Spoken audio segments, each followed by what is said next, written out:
Je veux te louer, ô Paraclet. Saint-Esprit, viens et remplis ma vie. Je veux t'adorer, ô Paraclet. Saint-Esprit, viens et remplis ma vie. J'ai tout quitté pour te servir, Seigneur. Saint-Esprit, viens et remplis ma vie. Père éternel, Dieu de bonté et de miséricorde, nous voulons encore te dire merci. Merci parce que tu nous as gardés toute la nuit. Merci parce que tu as voulu que nous puissions nous lever ce matin. Merci parce que tu nous as encore donné la santé. Merci pour le souffle de vie renouvelé. Amen. Donc, bien-aimés dans le Seigneur, ce matin, nous avons reçu comme test de Thessaloniciens 1, le verset 3. Écoutons la parole de Dieu. Nous devons à votre sujet, frères, rendre continuellement grâce à Dieu, comme cela est juste, parce que votre foi fait de grands progrès et que la charité de chacun de vous à l'égard des autres augmente de plus en plus.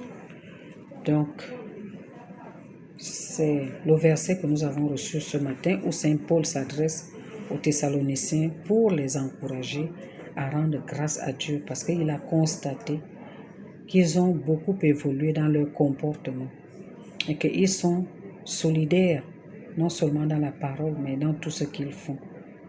Et ce matin, cette parole également nous est concernée. Nous devons continuellement rendre grâce à Dieu. Il y a plusieurs façons de rendre grâce à Dieu, c'est vrai. Nous le disons, nous rendons grâce à Dieu. Mais la meilleure des choses pour rendre grâce à Dieu que nous devons faire chaque jour, c'est qu'au réveil, la première parole, on doit l'adresser à notre Seigneur parce que c'est lui qui nous a créés. Parce que c'est lui qui a encore renouvelé notre vie. C'est lui qui a encore permis que nous puissions nous lever. Donc, nos premières paroles doivent se diriger vers le Seigneur notre Dieu. Également, nous devons lui rendre des actions de grâce par la louange. Pour ceux qui savent chanter et même ceux qui ne le savent pas, et même ceux qui ne savent pas chanter, on peut également écouter les louanges pour honorer notre Dieu, lui rendre grâce parce qu'il a fait beaucoup de choses. Bien-aimés dans le Seigneur, nous devons savoir que nous sommes vraiment des privilégiés parce qu'il a permis que nous puissions le connaître. Et aujourd'hui, nous marchons dans la lumière parce que nous connaissons Christ, parce que nous avons Christ dans nos vies. Il y a des choses que nous avons abandonnées parce que nous savons que Christ est la vérité. Et c'est à cause de toutes ces choses que nous devons lui rendre grâce. À chaque instant, à chaque moment de notre vie, nous devons rendre grâce à Dieu. Nous devons lui témoigner de cette reconnaissance pour qu'il comprenne qu'il est l'alpha et l'oméga de notre vie. Donc sans lui, nous ne pouvons rien. Et nous devons également le connaître, que Dieu doit occuper la première place dans notre vie. Ce n'est pas en parole seulement, mais en action. Bien-aimés dans le Seigneur, Dieu nous a tout donné. Dieu nous a donné peut-être ce que les autres n'ont pas. Dieu nous a donné la vue. Nous arrivons à voir. Nous arrivons à distinguer les couleurs. Nous arrivons, à cause de la vue, à faire beaucoup de choses, à travailler. Donc, pour cela seulement, nous devons nous rendre grâce. Imaginons, prenons l'exemple de Bartimée, qui lui entendait. Lui encore, il avait aussi la grâce d'entendre. Il entendait, mais il ne voyait pas.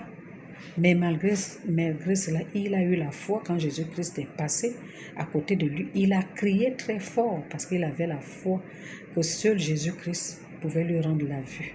Et c'est ce qui a été fait. Donc, bien-aimés dans le Seigneur, nous soyons reconnaissants de tout ce que nous avons eu.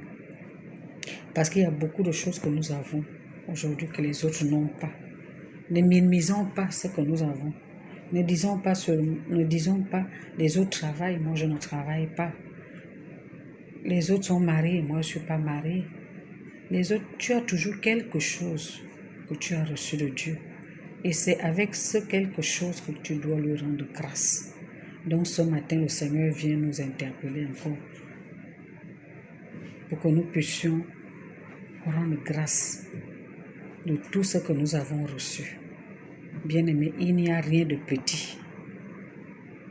Il n'y a rien d'insuffisant. Rendons seulement grâce. Et tout cela, et c'est cette reconnaissance qui fera en sorte qu'il puisse continuer à nous bénir. Sachons rendre grâce dans les petites choses. Donc c'est cette parole que j'avais à partager avec vous aujourd'hui. Je vous souhaite une bonne journée dans la paix du Seigneur. Amen.